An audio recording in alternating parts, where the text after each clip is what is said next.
Entrevistas Ágora tendremos de invitada a la senadora y docente Aída Bella, integrante y sobreviviente del genocidio ocurrido a la Unión Patriótica, actualmente senadora de la República de Colombia por el Pacto Histórico, con quien hablaremos sobre su vida y la propuesta del gobierno sobre la paz total.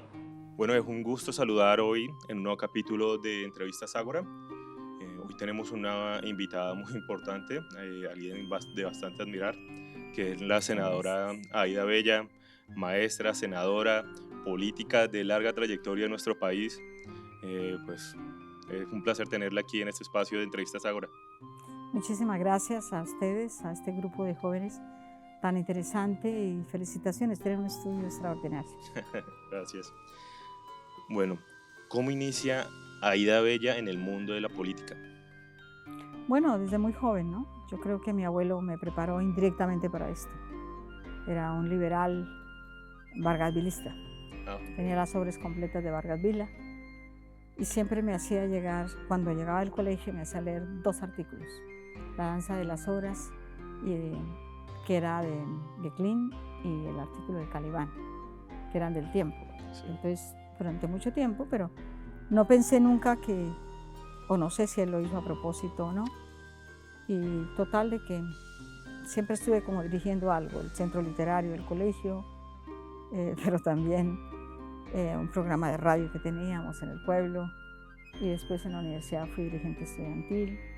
Es decir, toda mi vida yo creo que he hecho un poco de política. Después en la dirigencia sindical, luego en la Asamblea Nacional Constituyente y en el Consejo de Bogotá, y me sacaron, duré 17 años, 6 meses, 4 días en el extranjero, y luego regresé y aquí estoy. Yo creo que mis electores han hecho un acto de justicia y creo que es la mejor reparación que he recibido en mi vida. Sí, es verdad, el mantener un reconocimiento durante tanto tiempo también alegró a muchos volverla a ver en la política después de tantos años fuera. Pero en ese sentido es interesante algo. O sea, comenzó la política, el mundo de la política, vinculado justamente desde la educación, desde que era estudiante. Sí, ¿Sí? en la práctica, porque, bueno, el hecho de que uno no tenga pánico escénico, por ejemplo, se lo debo también a mi abuelo, Ok. que me enseñaba poesías y sobre todo las de Víctor Hugo, pero también teníamos el poeta nicaragüense, que para mi abuelo era un gran admirador, y entonces yo perdí el pánico escénico desde muy joven. No supe si tuve o no, siempre estaba con la gente, estaba con el público, y cuando llegué al colegio, entonces, pues yo hacía los discursos en las izadas de bandera y eso. Era la más pequeñina, pero me enseñaron a leer muy bien en casa, entonces siempre como que tuve esa posibilidad y entonces me integré a la vida política muy joven. En la universidad también fui dirigente estudiantil. ¿Y cómo fueron esos tipos de influencias, además, bueno, además de su abuelo, de, de qué tipo de influencias tuvo desde la educación, desde la academia, ya después en la vida adulta joven, para llegar a vincularse aún más en la política o llegar a pensar, digamos, quiero ser senadora, por ejemplo? No, yo nunca pensé llegar al Congreso, simplemente trabajé algún tiempo en el distrito, en toda el área de miseria de Bogotá, y eso lo hace a uno reaccionar de cualquier manera. Ver tanta pobreza junto, en medio de también opulencia, porque pues habían barrios muy bien y habían barrios de miseria. Cordón de Miseria de Bogotá era muy fuerte en los años 70. Y bueno, después de ese trabajo, yo dije, aquí no hay ninguna posibilidad de que una persona arregle esto. Hay que militar en un partido y empecé a militar. Así. Siempre fui de la izquierda y permanezco y ahí voy a morir. Sí, eso sí. Digamos, en ese sentido, para Aida Bella cree en la democracia. Sí, pero no en esta democracia tan extraña que ha habido en Colombia, una democracia genocida, una democracia que se dio el lujo, en medio de la supuesta que existía en Colombia, mataron toda una generación, fue la generación que mataron en el Cono Sur los dictadores. Allá hubo una dictadura, pero aquí no, aquí mataban eligiendo presidente, teniendo congreso abierto, etcétera, y sin embargo mataban más que en el Cono Sur, y siguen matando porque todos los líderes sociales que nos han asesinado, la gente que firmó la paz y la están matando. Y yo creo que estas cosas se van a tener que solucionar. ¿Y para usted qué es la democracia? La democracia es donde no solamente todos pueden participar, sino donde todos tienen sus necesidades básicas cubiertas. No podemos hablar de una verdadera democracia cuando hay gente que muere de hambre en medio de la gran riqueza de este país. Entonces tenemos la necesidad de construir una verdadera democracia que no ha existido, pero que puede construirse con el apoyo de todos. Digamos, hay algo muy particular y es que usted es una de las sobrevivientes del genocidio de la UP. ¿Por qué seguir creyendo en la democracia después de semejante atrocidad que existió en el país? Hay muchos que llegaron a perder ese tipo de esperanza que recuperaron cuando regresó la UP justamente, pero que a pesar de todo seguir creyendo, a pesar de que, pues bueno, hasta este año incluso fue reconocido el tema de que el genocidio de la UP fue un crimen de Estado también y demás. Entonces, ¿por qué seguir creyendo? Nos tocó acudir a los estrados internacionales porque sabíamos que aquí los jueces, muchos no pudieron hacer nada porque también los mataban, los amenazaban, los sacaban del país. Pero aún así nosotros pensamos que había que dar una lección. Y esa lección es que nadie puede matar impunemente, ni siquiera el Estado. Porque para eso la humanidad ha hecho y ha constituido unos espacios internacionales que son necesarios utilizarlos cuando la justicia al interior no funciona y cuando la democracia la manchan con un genocidio como el que hicieron con la Unión Patriótica. Claro, la verdad, eso es de los elementos de la historia colombiana realmente difíciles de creer hoy día, a pesar de que han pasado que ya 30 años aproximadamente. Muchos crecimos, digamos, en medio del contexto del conflicto de los años 90. Otros, por ejemplo, más jóvenes que nosotros, no conocen qué fue lo que sucedió en esa época. Pero justamente actualmente el gobierno está trabajando algo que es el tema de la paz total. ¿Es posible una democracia en el contexto de la paz total? Pues yo creo que la paz total va precisamente a contribuir a que haya una verdadera democracia, que en este país no hemos tenido. En este país lo que ha imperado es una ley de la fuerza, del más fuerte, y una delegación de funciones que se hizo por parte de los civiles al estamento militar. Y eso conllevó a una serie de distorsiones dentro de la supuesta democracia que hubo en Colombia. Entonces a cualquiera lo podían llegar a sacar de su casa como en una dictadura.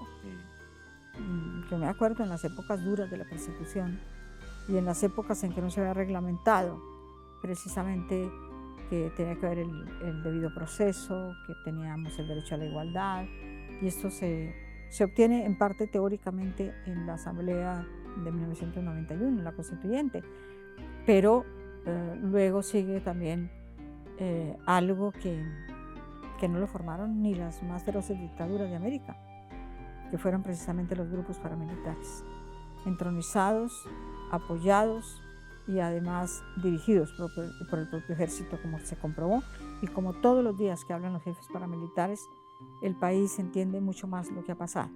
Y no se preocupen, va a salir una publicación especial, no solamente sobre el fallo, la van a tener todas las universidades del país, van a tener estos libros en todos los colegios, porque una de las órdenes precisamente de la Corte en el fallo es esa, ¿no?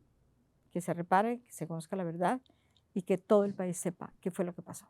De hecho, sería chévere tener digamos, a futuro una posibilidad de invitarla nuevamente a este espacio para que cuando salga justamente ese comunicado, ese fallo y demás, nos hable también para que la comunidad estudiantil y la académica también conozca sobre el tema.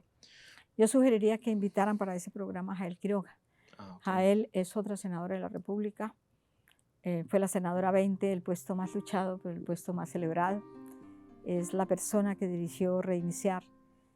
Cuando se inició la demanda, ella era ingeniera industrial de la Universidad Distrital de Bogotá, y luego en el proceso de los 29 años, ella estudia Derecho y ahora es ingeniera y abogada.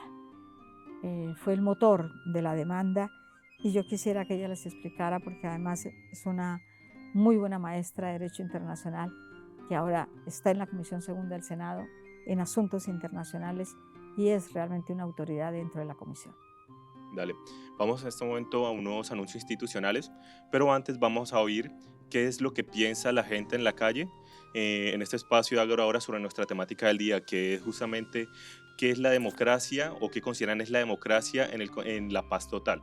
Entonces vamos a estos anuncios institucionales posterior a estos comentarios. Desde mi punto de vista, la paz total es una idea utópica. No se puede conseguir debido a que el hombre como sujeto desde su nacimiento nace con la maldad. Yo considero que la paz total sería posible, pues no en un tiempo corto como en el periodo que llega al actual gobierno, sino que se pueden sentar unas bases porque pues desde lo educativo, desde lo pedagógico, desde lo crítico, desde lo social y desde la cultura podemos empezar a fomentar pues esta visión que es muy compleja pero que puede tener una trayectoria amplia si lo podemos ver a nivel histórico y cómo se necesita pues para Colombia verdaderamente una era de paz, teniendo en cuenta pues que la historia del país ha sido ensangrentada y violentada pues desde la época de la colonia. Si nos vamos al papel, Colombia, según la Constitución, sería un país democrático. Si nos vamos a la práctica, vamos a encontrar muchos vacíos que demuestran que la democracia en Colombia es muy débil. Pues como lo vemos en Colombia y pues digamos en estas democracias modernas, llamadas democracias liberales o democracias burguesas, considero que sí ha existido esta democracia, que es una democracia realmente limitada, digamos, a unos grupos que tienen las posibilidades económicas de acceder a espacios representativos, espacios de poder, también llamados pues democracia representativa.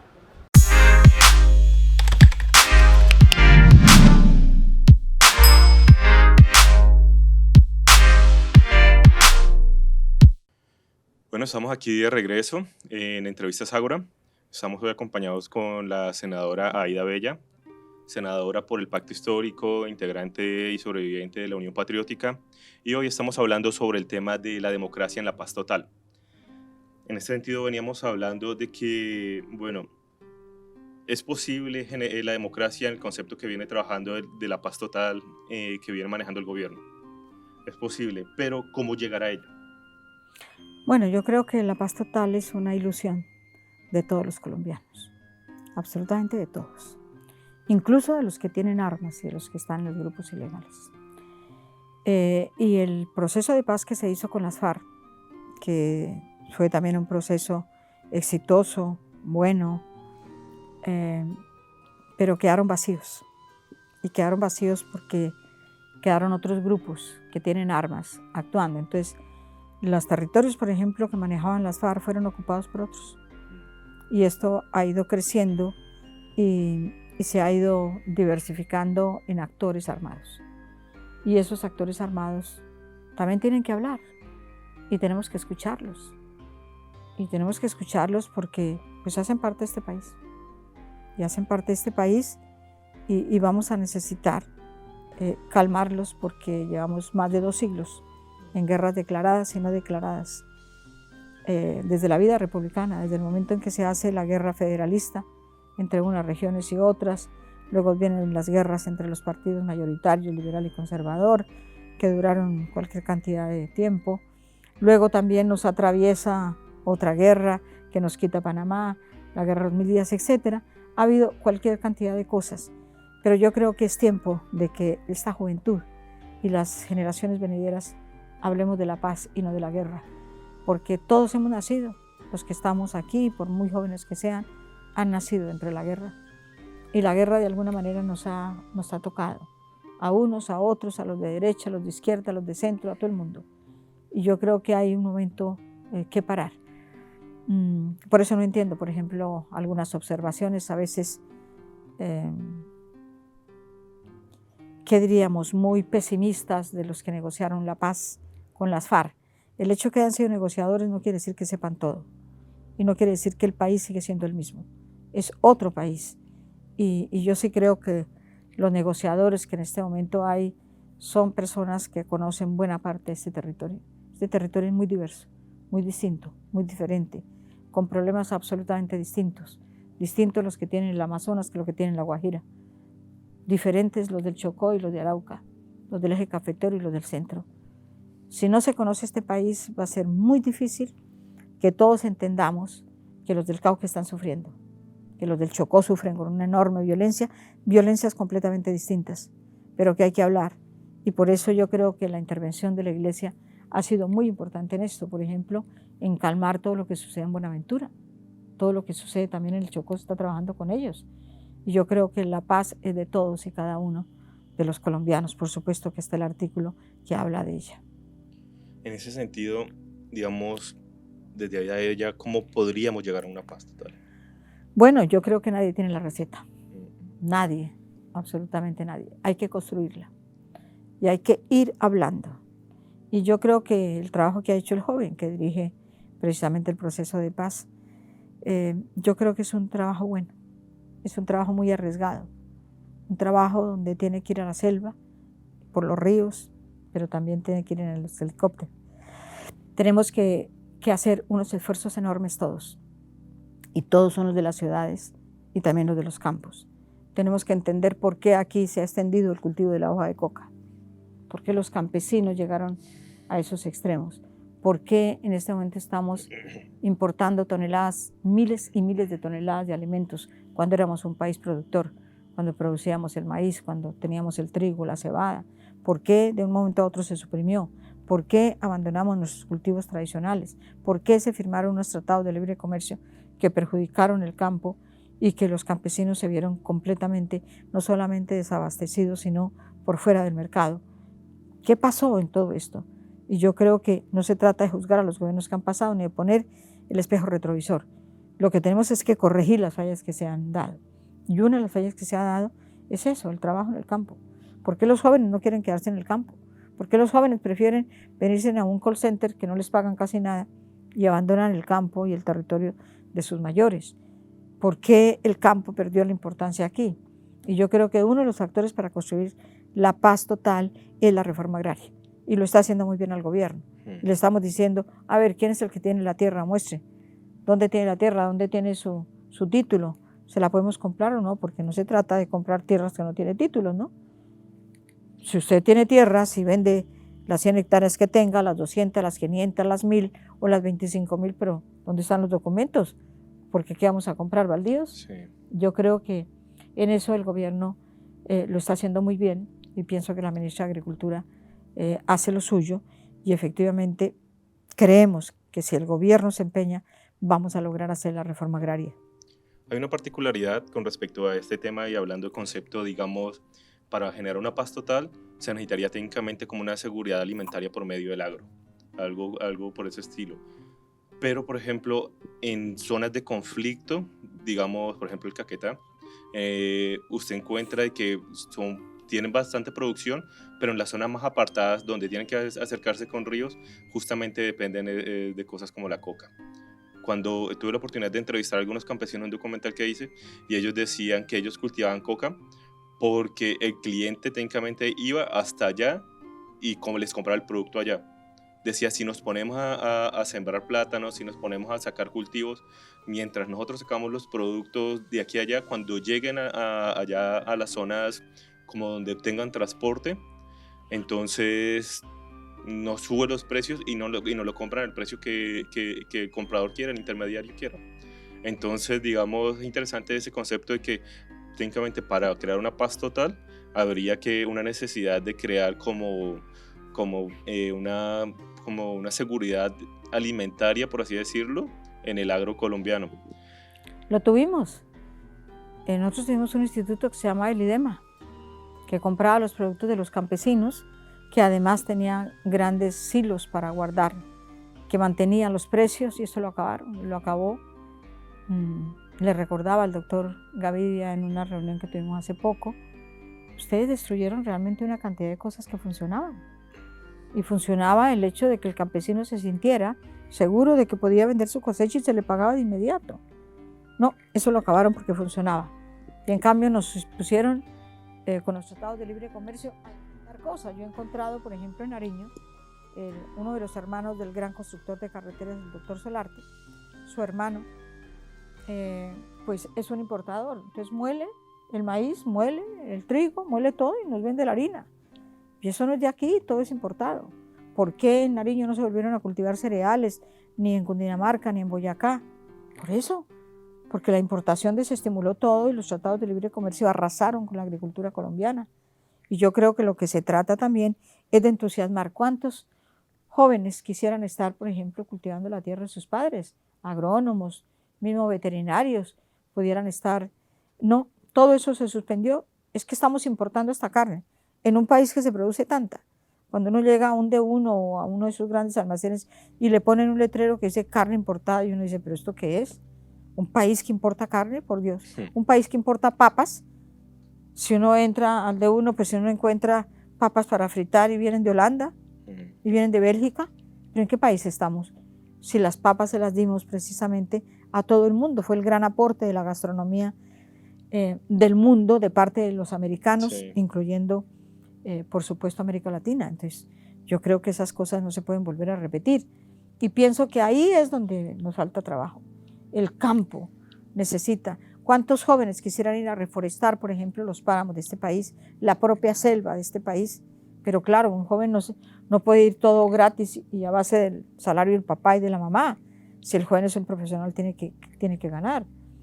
Y eso es lo que estamos en últimas también tratando de construir, las carreteras, que las construyen los propios campesinos, los propios jóvenes de la región. Pero no todo es gratis y por convite, ¿no? Los únicos que tienen el sueldo pago y reguete pago son Sarmiento Angulo y los Solarte y todos esos que construyen grandes carreteras, o también puede la acción comunal. También, en eso hemos discutido 3 semanas en el plan de desarrollo. 3 semanas que trabajamos desde las 7:30 hasta las 9:10 de la noche, sin pararnos, desayunando, almorzando y comiendo en la sala donde se estaba discutiendo.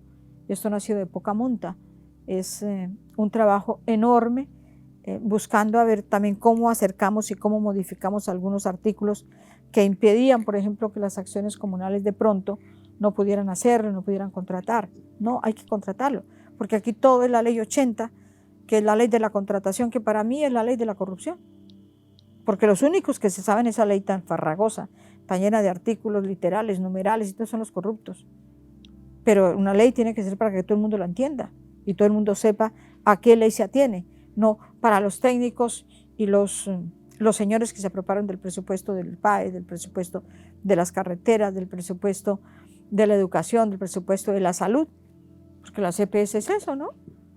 Es decir, le dimos el dinero público que salía para la CPS y ellas se rigen por derecho privado, y cuando llega a la CPS se vuelve dinero pues privado. Pero si es público, no, es que como lo dieron a la CPS ya es privado, entonces allá no puede entrar la Contraloría, no puede entrar nadie. Entonces todo tocaba llevarlo por la Fiscalía. ¿Esto qué es?